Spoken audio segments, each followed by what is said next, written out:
কাফের ফাকাদ বা বিহা আহাদুহুমা। পয়গম্বর বলেন, কেউ যদি কোনো মুমিনকে কাফের বলে গালি দেয়, ওই লোকটা যদি কাফের না হয়, তাই যেই লোকটা গালি দিল কাফের না হইয়া কবরে যাবে না। কিন্তু কি দুঃখ গো, যাদের রক্ত ভেদার পরিশ্রমের ফসল বাংলার ঘরে ঘরে মাওলার জিকির, লক্ষ লক্ষ মানুষের মুখে দাঁড়িয়ে উঠছে, ঘরের মধ্যে কোরআনের আওয়াজ, ছেলে সন্তানগুলি মাদ্রাসায়, এদের নাম দইরা দইরা তুমি গালি দাও। এমনকি কুত্তার বাচ্চা বলে গালি দিয়েছে। ও নবীর উম্মত, আপনাদের বিবেকের কাছে বিচার, আপনারা সতর্ক হয়ে যান। মুসলমান ইমানদার যেই আল্লাহর বান্দার জবান থেকে দেওবন্দের আলেমের ব্যাপারে, তাবলীগের ব্যাপারে এবং ওই বড় বড় আলেমদের ব্যাপারে, সৈয়দ হুসাইন আহমদ মাদনীর ব্যাপারে, ও আল্লাহর নবীর বংশধর আওলাদে রাসূলদের ব্যাপারে কুত্তার বাচ্চা যার জবান থেকে বের হয়, ওটা নবীর এক নম্বরের দুশমন, ইহুদির দালাল।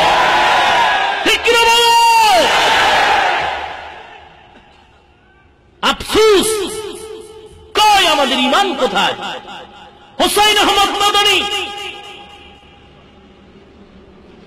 এরপরে আব্দুল মজিদ নদীম, সৈয়দ, এদের ব্যাপারে মন্তব্য করার মতো সাহস বিয়াদব ছাড়া কারো হতেই পারে না।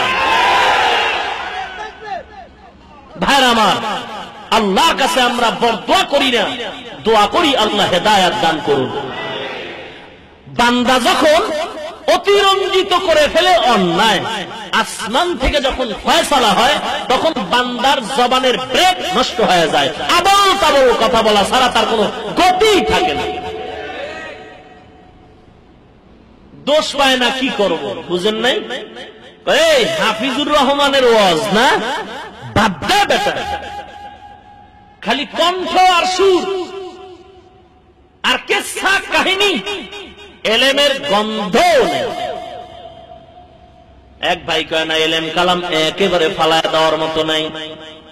হিংসার নজরে কয় এলেম থাকলে কি হইব, আমলের গোষ্ঠীও নাই।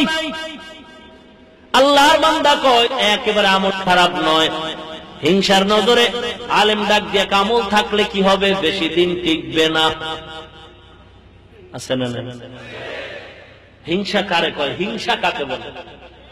মুসলমান ইমানদারেরা যতই হিংসা করে রে বাবা, হাদিস আমার নবীর সাক্ষ্য, যত অন্যায় তোহমাত দাও আর যাই করো না রে বাবা, আমার ব্যাপারে যদি কোনো দোষ বলতে চাও, আমার ব্যক্তিগত আমি স্লোগান তারায়ের বাগে দিয়া যাই, এর জন্ম যদি ঠিক থাকে আমার সামনে দাঁড়াও। আমার ধারণা, আমার বুকের সাহস, এমন কোন মায়ের সন্তান এই জমিনে আমার সামনে নাই যে একটা অন্যায় আমার সামনে প্রমাণ দিয়ে বলতে পারবে। চ্যালেঞ্জ দিলাম, সাহস থাকলে সামনে আয়। আমার ব্যাপারে কোন মন্তব্য যদি করো, সামনে আয়, যদি পিছনে বলো বুঝবো তো জন্মের দোষ আছে। সামনে আয় বেটা, পালায় থাকার বান্দা না। বাঘের বাচ্চার কিছু হুঙ্কার ভেতরে আছে, পালায় থাকার জন্য আসি নাই। আল্লাহর গজব থেকে হুঁশিয়ার হয়ে যাও, তোহমাত দেওয়ার আর সুযোগ পাও নাই। কত আর তোহমাত দিবা? তবে হাদিস সাক্ষ্য, নিরপরাধের উপরে যে যত মন্তব্য করবে তার আমলনামার গুনাহ যে বলবে তার আমলনামায় চলে যাবে। মুনাফিকি করিও না, আল্লাহ হিফাজত করুন। আরো জোরে বলুন আমিন।